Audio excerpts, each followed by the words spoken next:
நம பார்வதீபதையே ஹர மகாதேவா. ஞானமே வடிவாகிய ஞானமான்ராஸ் பெருமான் திருவருளையும் சித்தாந்த சைவத்தின் ஆதி பரமாச்சாரியார் ஸ்ரீ மெய்கண்ட தேசிக உத்தமருடைய குருவருளையும் திருக்கைலாய பரம்பரை மெய்கண்ட சந்தானம் திருவாவூர்துறையாதீனம் ஸ்ரீ 24வது குருமகா சன்னிதானம் அவருடைய குருவருளையும் அடியேன் முதற்கண் முக்கரணங்களால் வணங்குகிறேன். நம்மகிட்ட இருக்கக்கூடிய அறியாமையாகிய ஆணவ மலச்சார்பு அனாதி சம்பந்தம் உடையது. அதை போக்க இறைவனால் கொடுக்கப்பட்ட மாயையும் அதன் தொடர்ச்சியாக நாம் செய்த வினைகளாகிய கன்மங்களும் பல பிறவி தொடர்ச்சி. அதிலிருந்து விடுபட வழிபாடு முதலியவற்றை செய்தாலும் அது முடிந்தவுடன் மறுபடியும் அவை நம் அறிவை ஆக்கிரமித்து உலக விஷயங்களிலேயே செலுத்தும். அதனால் ஏற்கனவே செய்த வினைகளை கழிக்க ஒவ்வொரு பிறவியாக எடுத்தது போக அதில் மேலும் மேலும் பல வினைகளை செய்து அடுத்தடுத்த பிறவிக்கு வழிவகுக்கிறோம். இது இப்படியே தொடர்ந்தா எப்படி? ஒவ்வொரு பிறவியிலையும் நாம் படும் பாடு கொஞ்சம் நஞ்சமா. இதுக்கு ஒரு முடிவே இல்லையான்னு கேட்குறவங்களுக்கான விடை தான் குருலிங்க சங்கம வழிபாடு. சைவத்தின் அடிப்படையே குருலிங்க சங்கம வழிபாடு தான். சித்தாந்த சைவத்தின் ஆதி பரமாச்சாரியார் மெய்கண்டாரும் 12வது சூத்திரத்தில் செம்மலர் நோன்தாள் சேரலொட்டா அம்மலம் கழி அன்பரோடு மறி மாலர்நேயம் மலிந்தவர் வேடமும் ஆலயம் தானும் அரணென தொழுமேன்னு குருலிங்க சங்கம வழிபாட்டை செய்ய சொல்லி நம்மை வலியுறுத்துகிறார். அது என்ன குருலிங்க சங்கம வழிபாடுன்னு கேட்குறீங்களா? நம்மை ஆட்கொள்ள வந்த குருநாதர் திருக்கைலாய பரம்பரை மெய்கண்ட சந்தானம் திருவாவூர்துறையாதீனம் ஸ்ரீ 24வது குருமகா சன்னிதானத்தையும் அவர்கள் எழுந்தருளி கொடுத்த சிவபூசையையும் அடியார் திருக்கூட்டத்தையும் இறைவனாகவே கண்டு வழிபட வேண்டும். அது மட்டும்தான் நாம் இந்த பிறவிக் கடலிலிருந்து தப்பிக்கும் ஒரே வழி. அதாவது குருநாதர் நமக்கு பொய் எது பெண்டிர் மக்கள் சுற்றம் என்னும் பேதை பெருங்கடலை என்பார் ஞானசம்பந்த பெருமான். இந்த மனைவி மக்கள் சுற்றத்தார் நாம் சம்பாதித்த சொத்து பணம் பொருள் பதவி அந்தஸ்து வீடு வாசல் வசதி வாய்ப்பு இதெல்லாம் பொய்ப்பொருள்கள். இதனால் நமக்கு கிடைக்கக்கூடிய இன்பம் என்பது சிறிது பொழுது இருந்து நீங்கக்கூடிய சிற்றின்பமே. உண்மையான மெய்ப்பொருள் இறைவன்தான். அவனால் நமக்கு கிடைக்கக்கூடியது ஈடு இணையில்லாத முடிவில்லாத பேரின்பம் என்பதை நம் அறிவில் உணருமாறு உணர்த்தி அதை அடையும் வழியாக அனுஷ்டானம் சிவபூசை முதலியவைகளை செய்யணும்னு நமக்கு உணர்த்துவார். அதன்படி அவர் தீட்சையின் போது அருளி செய்த சிவலிங்க திருமேனியை நம் வாழ்நாள் வரை விடாது வழிபடணும். இதையெல்லாம் செய்யும் போது நம்முடைய மனம் இந்த பந்தபாசத்திலிருந்து நீங்கும். பிறகு மறுபடியும் உலக விஷயங்கள் நம்மை ஆக்கிரமிக்கும் போது நீங்கிற மாதிரி தெரிஞ்ச பந்தபாசங்கள் மறுபடியும் நம்மகிட்ட ஒட்டிக்கலாம். அதிலிருந்து நிரந்தரமாக தப்பிக்க அடியார் கூட்டத்தோடு சேர்ந்து இருக்கணும்.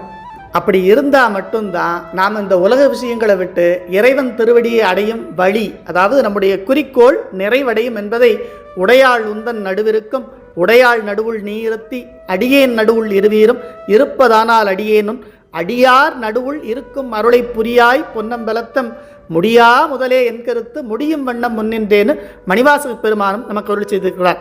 இதை பற்றி நம்முடைய 49வது பதிவு பசுக்கூட்டம் என்பதில் ரொம்ப விரிவாக சொல்லியிருக்கேன்.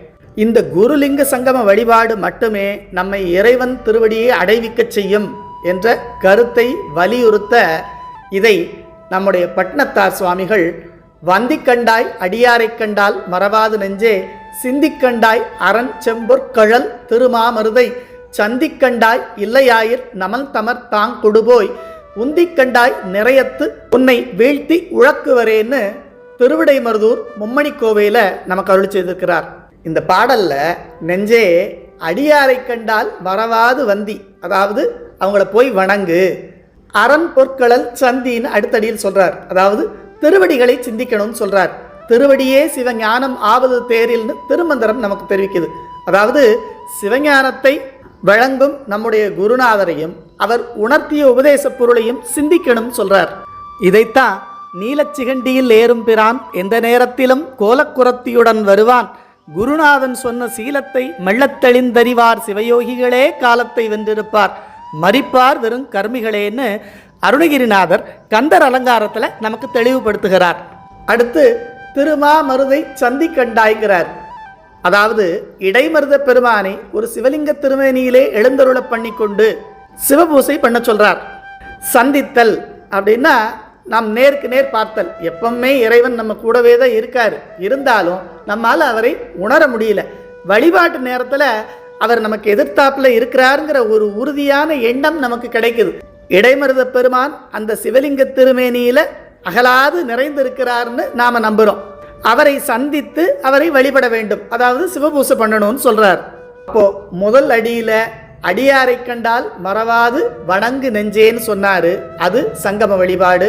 அடுத்து அரண் செம்பற்களல் சிந்தி கண்டாயினார், அதாவது குருநாதரையும் அவர் உபதேசத்தையும் சிந்தித்து வணங்கி அதை அறிவில் நிலைநிறுத்த சொன்னார்.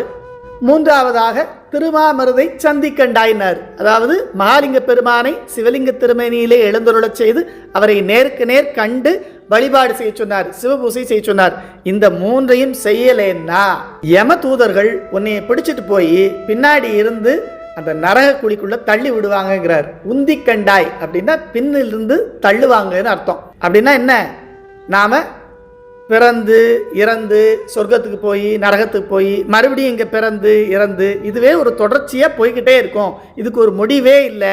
இதிலிருந்து தப்பிக்கணும்னா குருலிங்க சங்கம வழிபாட்டை கை கொள்ள வேண்டும் என்பதை இந்த திருவிடைமருதூர் மும்மணி கோவையில் பட்னத்தார் நமக்கு தெளிவுபடுத்துகிறார்.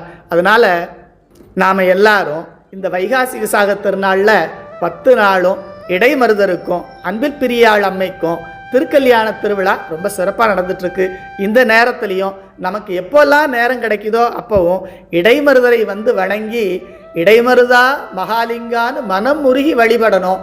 அதே போல் நம்மால் முடிஞ்ச வரைக்கும் பிறருக்கு நம்மாலான உதவிகளை செய்யணும்.